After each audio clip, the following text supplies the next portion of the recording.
Sevgili dostlar merhaba. Herkese hayırlı günler diliyorum. Rabbim inşallah güzelliklerin peşinden koşmayı hepimize nasip eylesin. Enerjimizi, gücümüzü, sesimizi, kuvvetimizi daim eylesin. Bütün karanlıklardan şu köprülerin altından çıktığımız gibi aydınlığa çıkmayı nasip eylesin.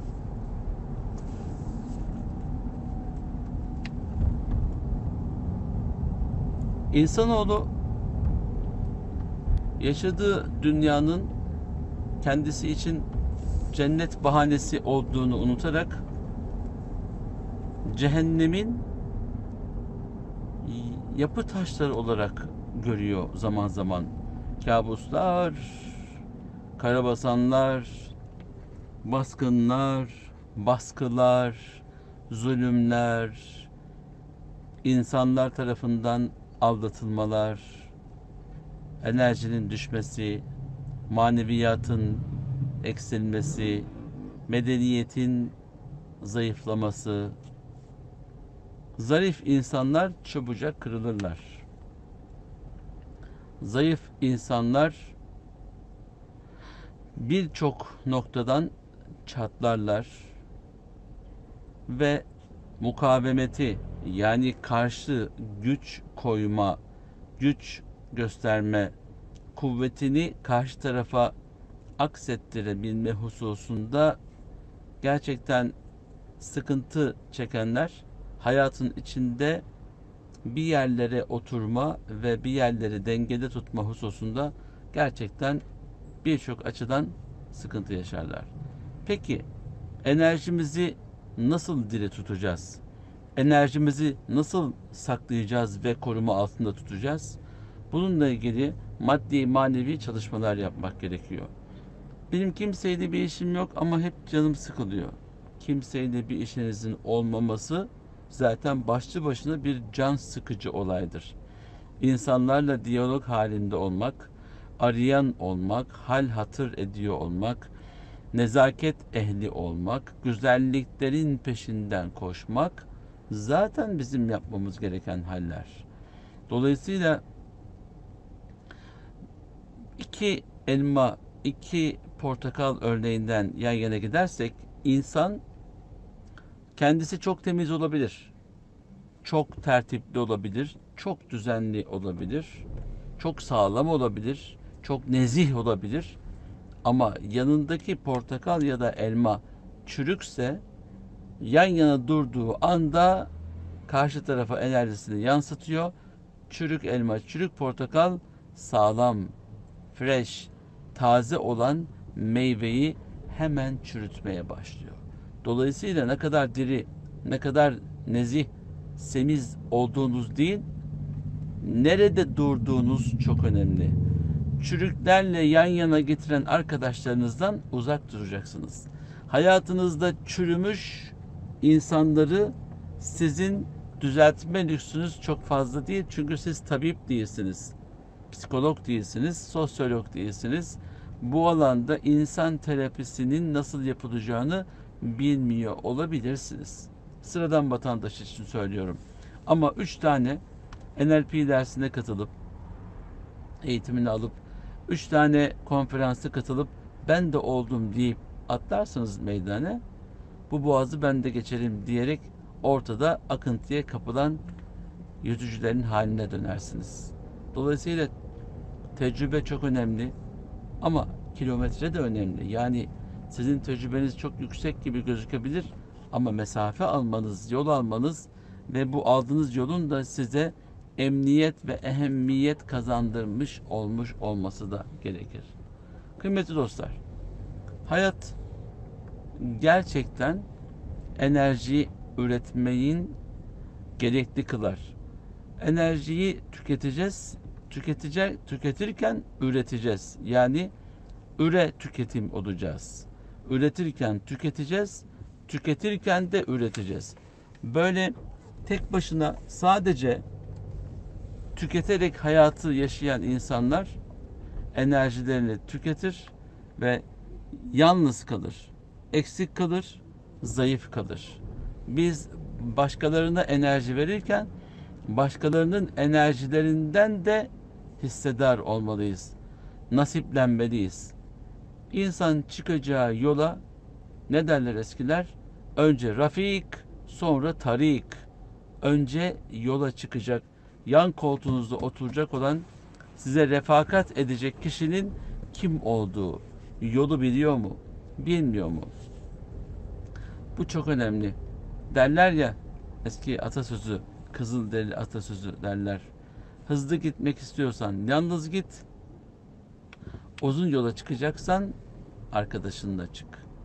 Çünkü arkadaşın hızlı gitmen gereken yolda seni yavaşlatabilir. Fakat uzun yolculukta da mutlaka bir yol arkadaşına ihtiyacın olur. Çünkü yalnız halledemeyeceğin birçok işte, birçok güçle karşı karşıya kalabilirsin.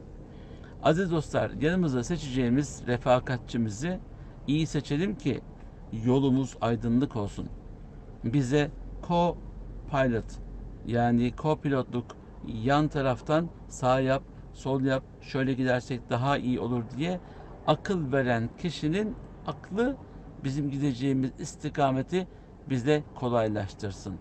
Fakat biz bunu yapmayıp, yanımıza kimseyi almayıp, bilmediğimiz yolda bir de acemice haller içerisine girdiğimizde işte o zaman kaybetmeye başlıyoruz.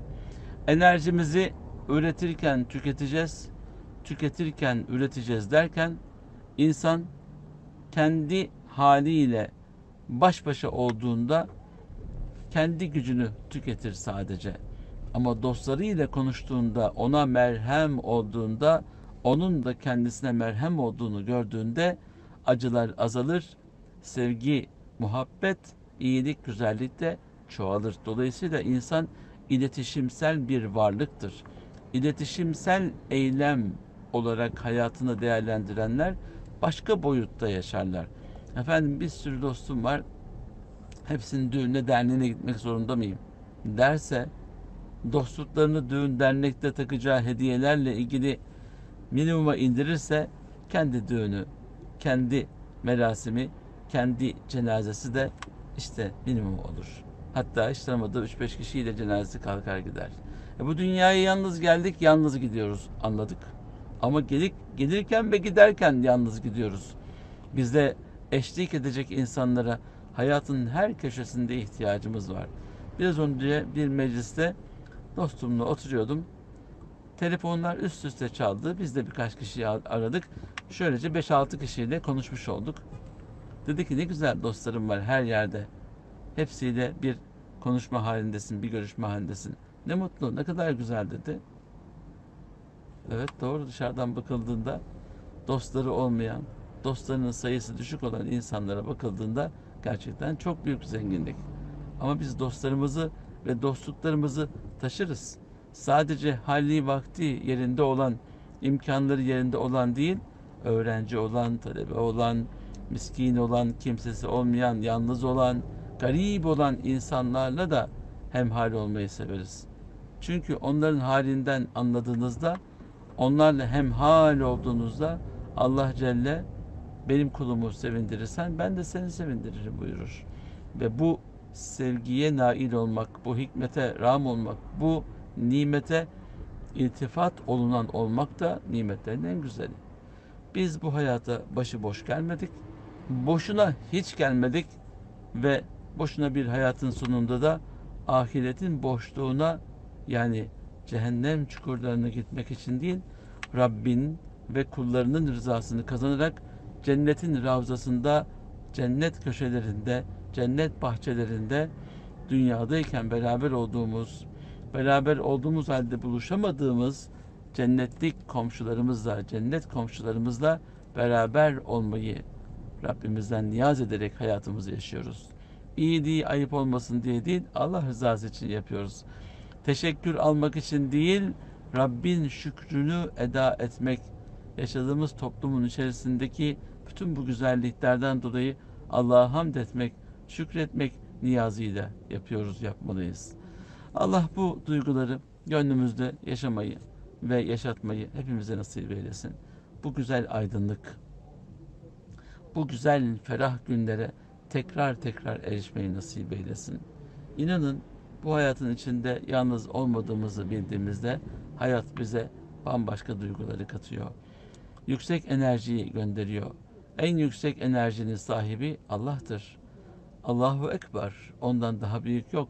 Allahu ganiyyun. Allah en zengin olan. Ve nahnu fukara. Biz fakiriz. Biz bu fakru zaruretimizle Allah'ın zenginliğinden kendimize ikram olsun istiyoruz. Bu duygular, bu düşünceler bize kazandırır. İnşallah bu nimetler üzerimizde çokça olur. Enerjiniz bol olsun. Dostlarınız çok olsun. Soranlarınız var olsun. Dualarınız kabul olsun. Herkesin ve her şeyin sahibi Yüce Rahman'a emanet olun. Allah'a ısmarladık.